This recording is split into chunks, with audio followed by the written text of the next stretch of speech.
ये मजेदार है। मजेदार नहीं, लेकिन क्या आपने कभी सोचा है कि हम सभी शेयर बाजार के कोड को तोड़ने की कोशिश क्यों करते हैं? ये लगभग इस स्थायी आकर्षण की तरह है ना? सभी एल्गोरिदम और तकनीक के बावजूद ऐसा लगता है कि क्या हम बस अपनी पूंछ का पीछा कर रहे हैं? ये निश्चित रूप से एक मानव तत्व है जिसे हम नजरअंदाज नहीं कर सकते। ये तो तय है। ये सब स्प्रेडशीट और डेटा पॉइंट्स नहीं है।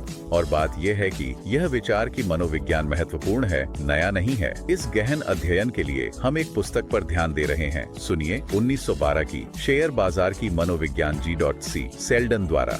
और वह एक महत्वपूर्ण बात पर था। यह पुस्तक वास्तव में बाजार के मानसिक दृष्टिकोण में गहराई से जाती है, जो सच कहें तो किसी भी इंडेक्स फंड की तुलना में अधिक अस्थिर हो सकता है। 1912 यही वह वर्ष है जब टाइटैनिक डूबा था। यह आपको सोचने पर मजबूर करता है कि क्या वित्त में कुछ चीजें, जैसे कि अंतर्निहित भावनाएं, वास्तव में कभी नहीं बदलती। तो इस पुरानी पढ़ाई से हमने कौन से सुनहरे ज्ञान की खोज की?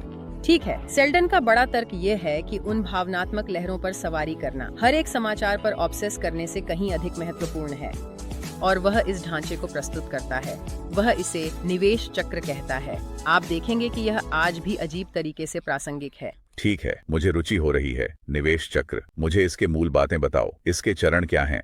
इसे सोचिए, बाजार मंदी में है, सुस्त, लगभग उबाऊ, समझे, कीमतें स्थिर हैं, कोई वास्तव में कदम नहीं उठा रहा है। तूफान से पहले की शांति। एक व्यापारिक फर्श पर तनावपूर्ण चुप्पी, पहले जब सभी अपने दिमाग खो देते हैं। बिल्कुल। फिर चीजें बेहतर होने लगती हैं। शायद एक कीमत बढ़ती है, कुछ भी पागलपन नहीं, लेकिन वह छोटी सी लहर, यह उन शुरुआती पक्षियों का ध्यान आकर्षित करती है जो हमेशा अगली बड़ी चीज की तलाश में रहते हैं। यही वह समय है जब फोमो अपना सिर उठाता है, छूटने का डर। ये एक क्लासिक है। अधिक खरीदारों से कीमतें बढ़ती हैं और सब इसमें शामिल होना चाहते हैं। G.C. सेल्डन इसे पसंद करते हैं। वह कहते हैं बाजार उत्साह से उफान पर है। यह वास्तव में एक जीवंत चित्र है और यह इस बात को दर्शाता है कि भावनाएं संक्रामक हो सकती हैं, है ना? खासकर वित्तीय दुनिया में। एक मिनट आप बहुत सतर्क होते हैं, अगले ही पल आप उन्माद में बह जाते हैं। मैं मानता हूं, मैं वहां रहा हूं। जब सभी खरीद रहे होते हैं तो थोड़ा सा अपना सिर खोना कितना आसान है। और यही इस चक्र का आधार है। यह हमारे प्राचीन इंस्टिंक्ट्स पर निर्भर करता है। आशा, डर, जो भी आप कहें। हम देखते हैं कि अन्य लोग पैसे कमा रहे हैं और हम इस पाई का एक टुकड़ा पाने के लिए स्वाभाविक रूप से प्रेरित होते हैं। लेकिन सेल्डन की चेतावनी बिल्कुल सही है। कभी कभी तेज पैसे की यह भूख वास्तव में आपके निर्णय को बिगाड़ सकती है। बाजार गर्म है, सब इस तेजी के दौर के अंतहीन होने पर यकीन है। सेल्डन के चक्र में आगे क्या मजेदार हो रहा है? तो जो चीज ऊपर जाती है वह नीचे भी आनी चाहिए। असल में वास्तविकता सामने आती है। शुरुआती निवेशक वे नकद निकालना शुरू करते हैं, उन मीठे लाभों को सुरक्षित करते हैं। लेकिन बिक्री लहर तरंग प्रभाव बनाती है, कीमतें अस्थिर हो जाती हैं। क्या आपको याद है फोमो जिसके बारे में हमने बात की थी? हाँ, यह पलट जाता है। अचानक सब कुछ खोने का डर बनता है। तभी G.C. सेल्डन के सोते हुए शॉर्ट्स जाग जाते हैं। सोने के शॉर्ट्स, ठीक है। अब ये थोड़ा डरावना लगता है। ये लोग कौन हैं? उन्हें समझदार विपरीत विचारक के रूप में सोचें। वे जो हमेशा बाजार के खिलाफ दांव लगा रहे हैं। वे इस कमजोरी के सही क्षण का धैर्यपूर्वक इंतजार कर रहे थे। जैसे ही बाजार डगमगाने लगता है, ये शॉर्ट्स अपनी मौका देखते हैं और झपट पड़ते हैं। बिल्कुल। आक्रामक बिक्री, वे आग में घी डालते हैं। कीमतें गिरती हैं, चक्र नीचे की ओर झूलता है और वह पहले की खुशी गायब। यह पैनिक का समय है। ये सच में एक रोलर कोस्टर की तरह है ना? ये सब लालच और डर द्वारा आगे पीछे चल रहा है और मुझे यकीन है कि दोनों पक्ष, आशावादी और निराशावादी, हर एक को लगता है कि उन्होंने कोड को तोड़ लिया है। असल में यह सेल्डन का चक्र बार बार दोहराया जा रहा है। यह बताता है कि निर्णयों में कितनी मनोविज्ञान शामिल है जिन्हें हम सिर्फ वित्तीय मानते हैं। 100%। और यह हमें G.C. सेल्डन के एक और रत्न की ओर ले जाता है, उल्टे तर्क का खतरा, खासकर उन लोगों के लिए जो सोचते हैं कि उन्होंने सब कुछ समझ लिया है। उल्टा तर्क, ठीक है। आपने निश्चित रूप से मेरी जिज्ञासा को बढ़ा दिया है। मुझे और बताएं, खासकर अगर यह पेशेवरों को भी चकमा दे सकता है। यह इस तरह है, जो लोग कुछ बार इस क्षेत्र में रहे हैं, वे व्यापारी जिन्होंने तेजी और मंदी के बाजार देखे हैं, वे इस जाल में फंस सकते हैं। वे सोचने लगते हैं कि उनके पास बाजार के लिए एक अनोखी समझ है, जैसे कि उनके पास बाजार के लिए एक छठी इंद्रिय है। इसे नियंत्रण में नहीं रखा तो खतरनाक हो सकता है। बिल्कुल। ऐसा लगता है कि वे हर चीज के बारे में ज्यादा सोचते हैं, हर छोटी बात में बहुत कुछ पढ़ लेते हैं। अच्छी खबर नहीं, यह तो बस अंदरूनी लोग हैं जो दुर्घटना से पहले भाग रहे हैं। बुरी खबर, अलविदा अलविदा अलविदा, क्योंकि स्पष्ट रूप से बाकी सभी गलत हैं और केवल वे ही असली अवसर को देख रहे हैं। तो वे अपने आप को उलझा रहे हैं। ये साबित करने की कोशिश कर रहे हैं कि वे सही हैं और बाकी सभी क्लूलेस हैं। ये तो आपदा का एक नुस्खा लगता है। और जीत सी सेल्डन बेहतरीन उदाहरण देते हैं कि यह कैसे गलत हो सकता है। इन व्यापारियों को देखते हैं जो अपनी प्रतिभा पर विश्वास करते हैं। वे बाजार की रुकावटों को सही होने का सबूत मानते हैं, जिससे वे और भी जोखिम भरे कदम उठाते हैं। ये एक अच्छा अनुस्मारक है कि सबसे सरल व्याख्या अक्सर सही होती है ना? अधिक सोचने से उतना ही बुरा हो सकता है जितना कि चीजों के बारे में बिल्कुल न सोचना। तो क्या जीत सी सेल्डन से इस उल्टे तर्क के जाल से बचने के लिए कोई सुझाव है, या क्या हम सभी किसी न किसी समय इसके जाल में फंसने के लिए अभिशप्त हैं? सेल्डन आत्म जागरूकता पर जोर देते हैं। लगातार अपने आप की जांच करते रहना चाहिए, अपनी पूर्वाग्रहों को समझना चाहिए और स्वीकार करने के लिए खुले रहना चाहिए शायद हम अचूक नहीं हैं। एक स्वस्थ मात्रा में संदेह न केवल बाजार के प्रति बल्कि अपने स्वयं के निर्णय के प्रति भी। ये बहुत महत्वपूर्ण है, खासकर जब पैसे की बात होती है तो अपने विचारों में खो जाना आसान होता है। इसलिए हमारे पास ये भावनात्मक चक्र हैं। अधिक सोचने के खतरे। जीन सी सेल्डन ने और कौन कौन से मनोवैज्ञानिक खतरों की पहचान की? ओह, वह एक ऐसे सिद्धांत में गोता लगाता है जिसे मैं जानता हूं कि आपने व्यापार फर्श की परछाइयों में फुसफुसाते सुना है। वह रहस्यमय वे ठीक है, अब आपने मेरी ध्यान आकर्षित कर ली है। वे कौन हैं और वे शेयर बाजार में क्या कर रहे हैं? सच सच बताओ।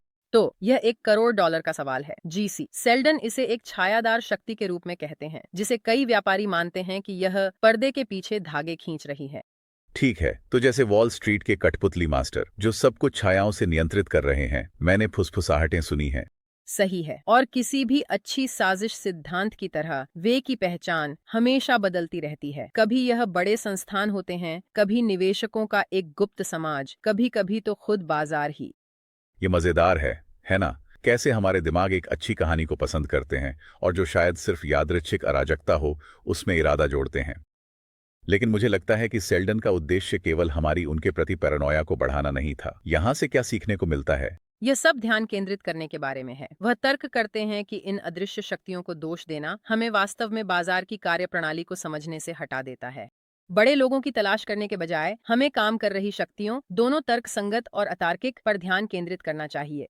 तो अपने निवेश के विकल्पों की जिम्मेदारी लेना, है ना? हाँ, उन पर आरोप लगाना उस क्षण में अच्छा लग सकता है, लेकिन यह हमें भविष्य में बेहतर निर्णय लेने में मदद नहीं करेगा। 100%। खेल में शक्तियों को समझते हुए जीन सी सेल्डन गहराई से विचार करते हैं कि छूट देना क्या है, बाजार भविष्य में क्या होने की संभावना को लेकर कैसे प्रतिक्रिया करता है। छूट, जैसे जब मेरी पसंदीदा ऑनलाइन दुकान पर बिक्री होती है, मुझे छूट वाले शेयर कीमतों के लिए साइन अप करें। हाँ नहीं, शेयर बाजार में छूट देना सभी निवेशकों के बारे में है जो भविष्य की घटनाओं, चाहे वे अच्छी हों या बुरी, को मूल्य में शामिल करने की कोशिश कर रहे हैं। वे समय से पहले आगे बढ़ने की कोशिश कर रहे हैं। तो बाजार इस विशाल भविष्यवाणी मशीन की तरह है जो लगातार भविष्य का अनुमान लगाता है और उसके अनुसार समायोजित होता है। लेकिन अगर यह हमेशा एक कदम आगे रहने की कोशिश कर रहा है तो औसत निवेशक कैसे साथ रख सकता है? यही चुनौती है ना। कभी कभी बाजार सही होता है, कभी कभी यह गलत होता है। जीत सी सेल्डन इसको दिखाने के लिए दो वास्तव में दिलचस्प उदाहरणों का उपयोग करते हैं। 1906 का सैन फ्रांसिस्को भूकंप और फिर 1904 में एक सुप्रीम कोर्ट का निर्णय था, उत्तरी प्रतिभूतियों का मामला। मैं सुन रहा हूँ। ये घटनाएं इस पूरे छूट देने के मामले में कैसे जुड़ती हैं?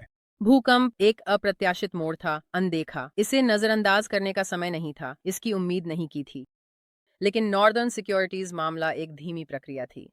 एंटी ट्रस्ट मामला महीनों तक खिंचता रहा। तो सभी देख रहे थे, ये देखने के लिए कि क्या होगा, ये चीजों को कैसे हिला देगा।